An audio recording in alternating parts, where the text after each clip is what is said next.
Mickey Rooney is a Hollywood legend if there ever was one.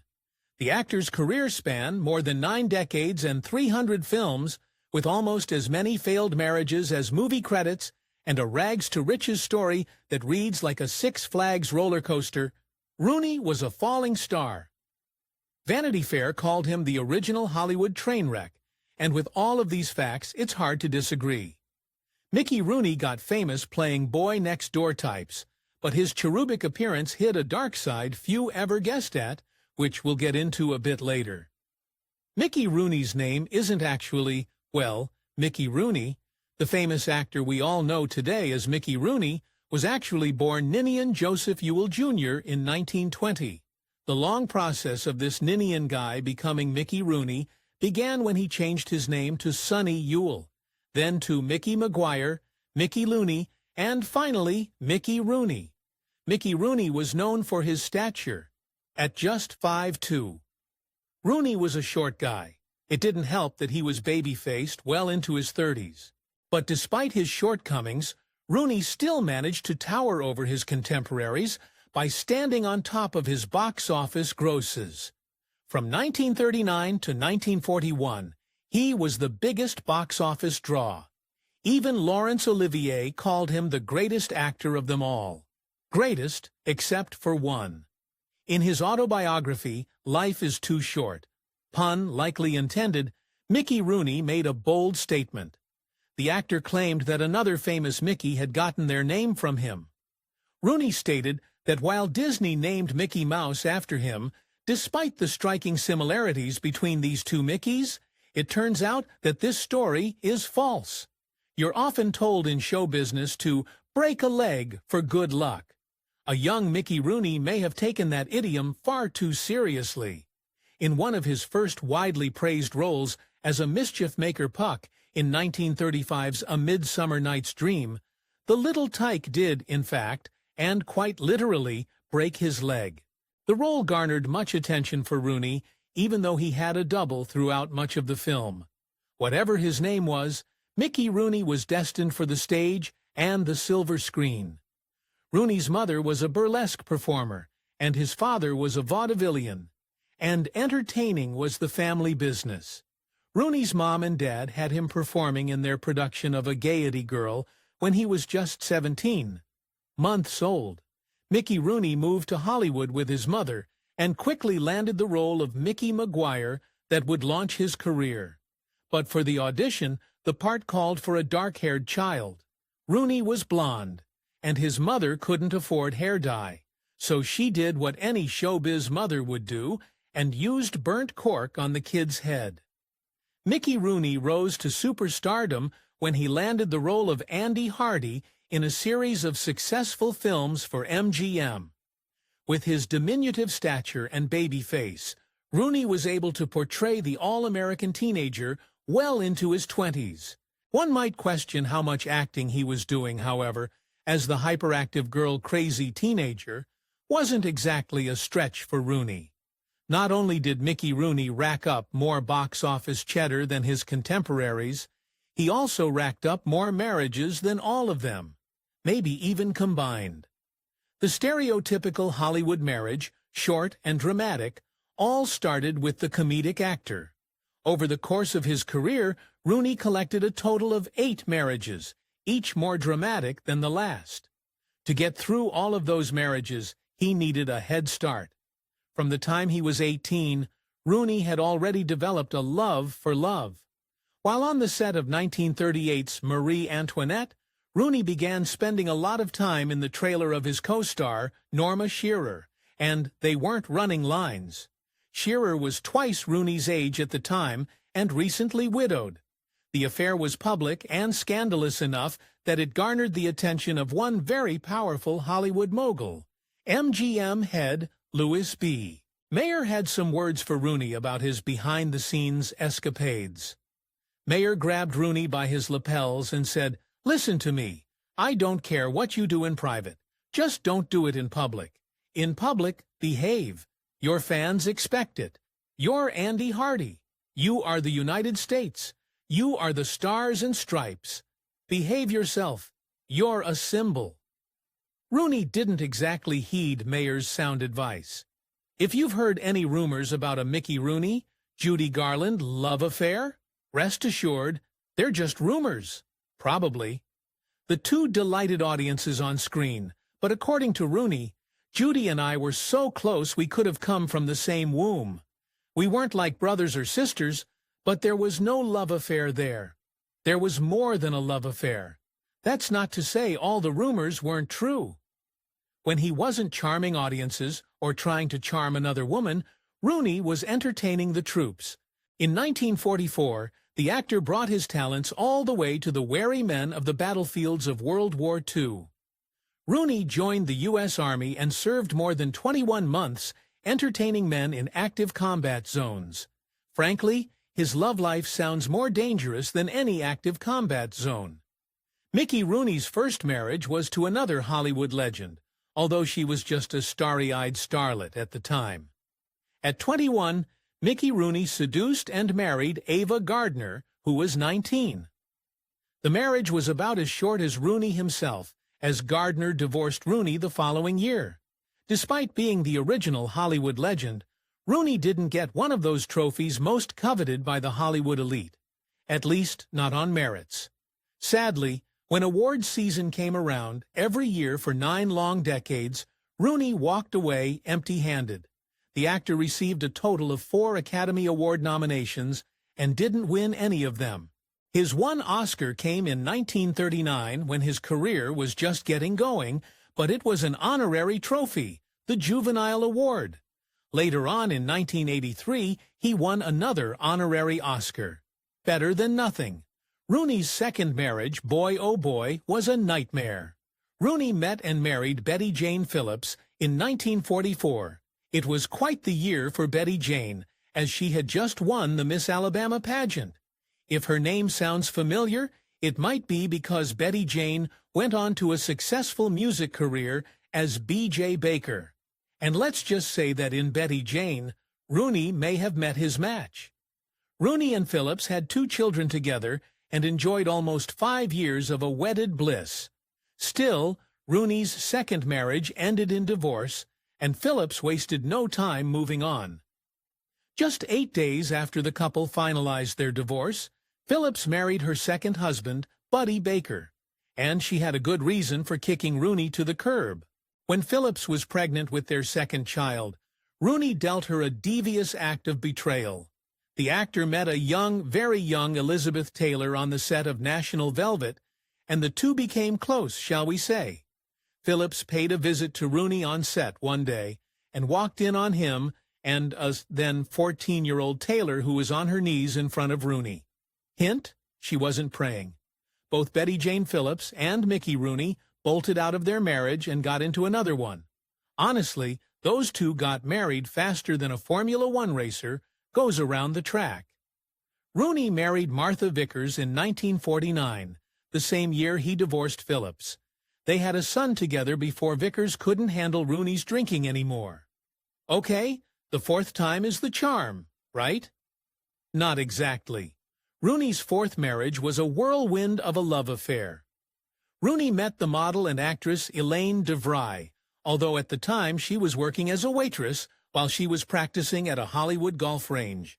To mix our sports analogies, something about her swing just knocked Rooney right out of the park.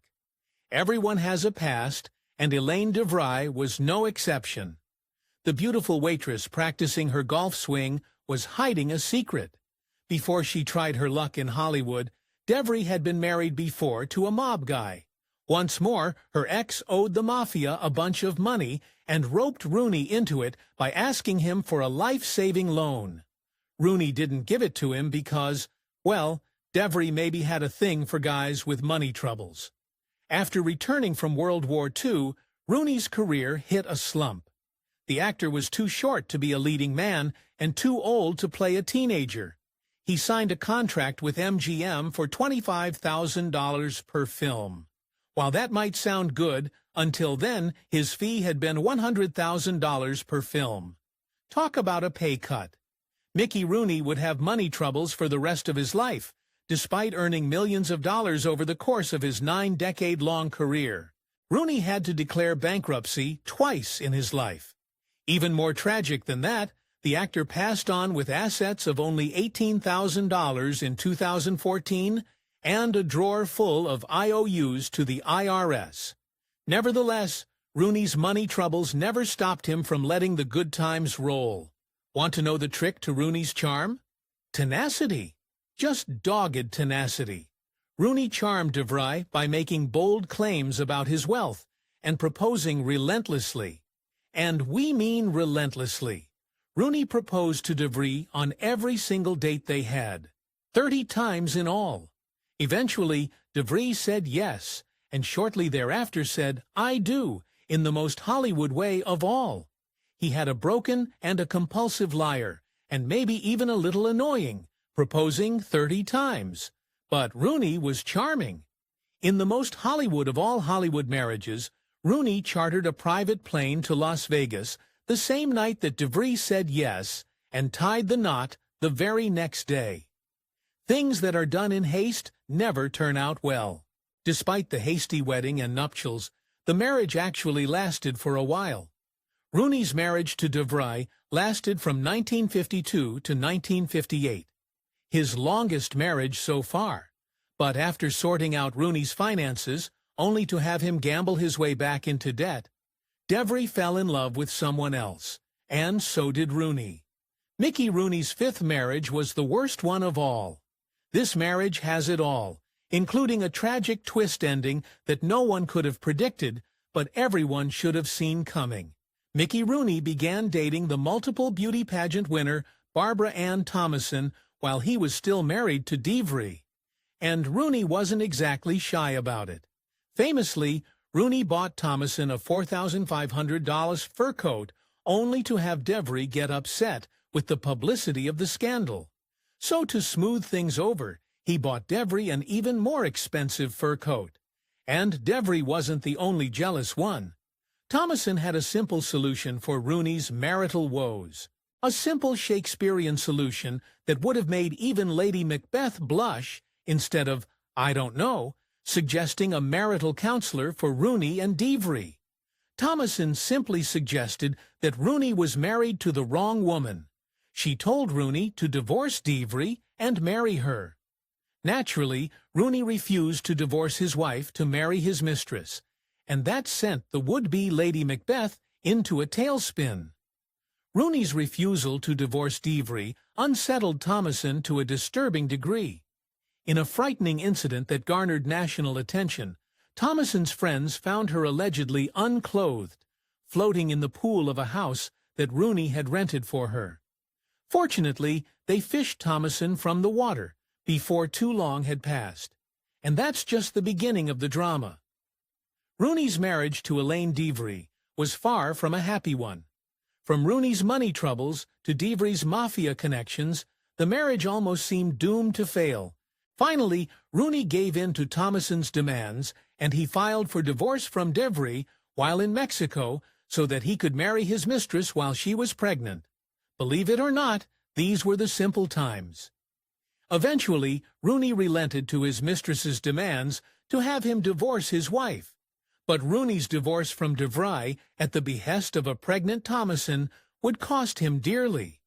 While they tried to reach a settlement, DeVry was demanding over $20,000 a month in alimony. While they finally did settle, Rooney was on the hook for even more. The exact amount is hard to come by, but some sources put it at the equivalent of $3.5 million to 2020. DeVry later said, "Living with Mickey is no bed of roses. 6 wives can't be all wrong." 6. And counting. Thomason agreed to love Rooney for richer or poorer. 3.5 million poorer, to be exact. But who's keeping count? With his divorce from DeVry final, Rooney was free to make an honest woman of his mistress, and the two tied the knot in 1958. The marriage would last 8 years and end in tragedy, but not before a lot of drama. 5 years into the marriage, Rooney fell prey to old habits as if he had ever really fallen out of them. After a trip to Yugoslavia, Thomason discovered that Rooney had been seeking the comfort of a stripper. Could she really have been surprised? Instead of getting angry or jealous, however, Thomasin switched back into Lady Macbeth and decided that it would be better just to get even. After learning that Rooney was having an affair, Thomasin took revenge. She didn't want to feel left out, so she went out and began an affair of her own. A mutual friend had introduced Rooney to the Yugoslavian actor named Milos Milosevic. Before long, while Rooney was away filming, Milosevic sparked up a relationship with Thomasin, and they moved in together. Divorce number 5 looked imminent. Despite their differences, Rooney and Thomasin stopped flirting with other people long enough to flirt with the idea of reconciliation. After all, the couple did have 4 children together, even if those children were living with their mother's lover. And speaking of, Milosevic wasn't about to let Rooney take his family back. Stoked by jealousy, Milosevic turned the drama of Rooney's 5th marriage into an utterly disturbing tragedy. While Rooney was away, filming in the Philippines, Milosevic decided that if he couldn't have Thomasin, then no one could. Sadly, he unalived Thomasin before taking his own life. The real tragic twist was that Rooney owned the implement that Milosevic used to write this sad ending. Rooney wasn't the only one devastated by the events that led to Thomasin's downfall. His 6th wife-to-be was also grieving. Marge Lane was best friends with Barbara and Thomasin, and she had had a front-row seat to the Rooney-Thomasin tragic love story. Lane had even had dinner with Thomasin the night of the incident involving Milosevic. You'd think she'd have steered clear.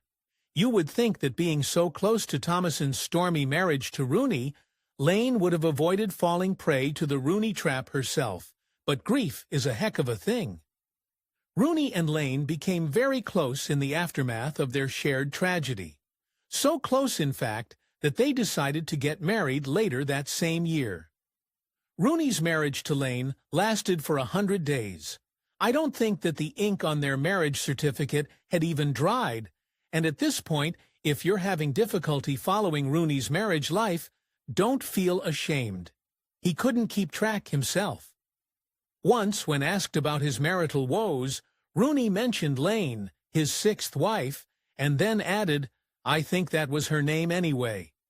Thankfully, Rooney's 7th marriage was a lot less drama-riddled than numbers 1 through 6. In 1969, Rooney married secretary Caroline Hockett in another last-minute Las Vegas wedding, and the two lived happily ever after. The end.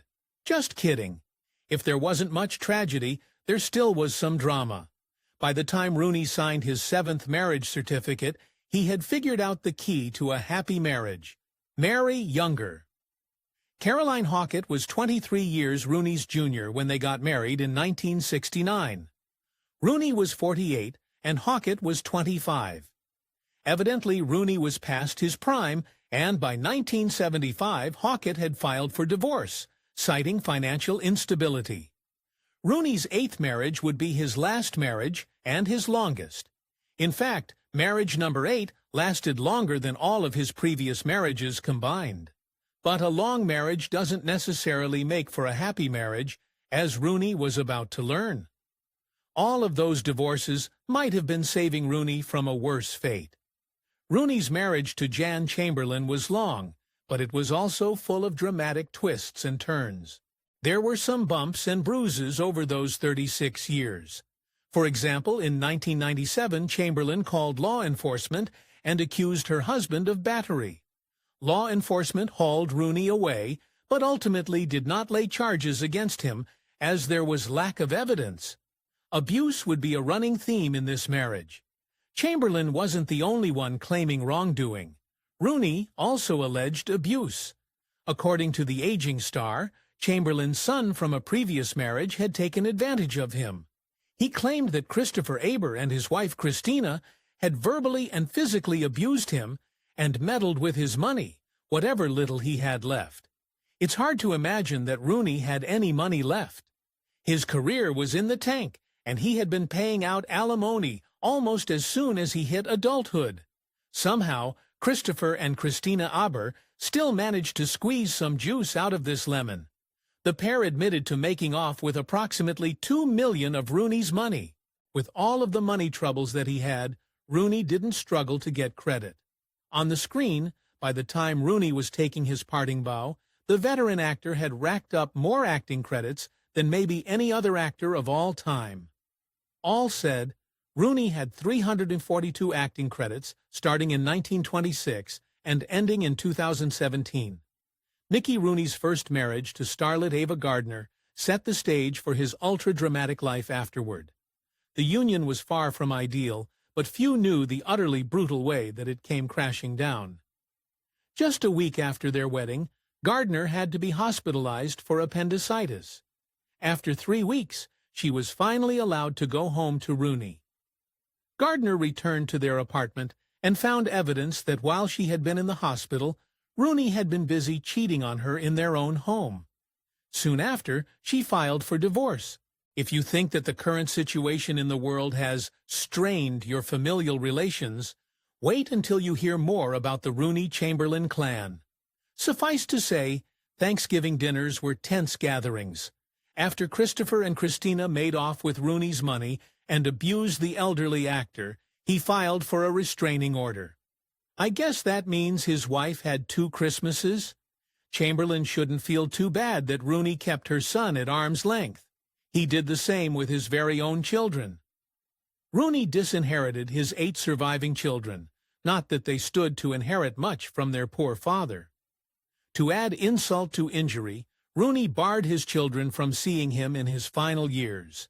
Thankfully, he still had some friends left. By the end of his career, if it really did ever end, Rooney had left behind a string of Hollywood classics and failed marriages. Sadly, for all of his contributions, Rooney passed on without enough money to pay for his own funeral. In a show of appreciation for him and to demonstrate their love for the Hollywood legend, major film studios agreed to pay for Rooney's funeral. It was the respect he had never received in life. If you've enjoyed these stories, don't forget to show some love by hitting that like button and subscribing to our channel. Stay tuned because we'll be back with more incredible narratives soon. Thanks for joining us today, and until next time.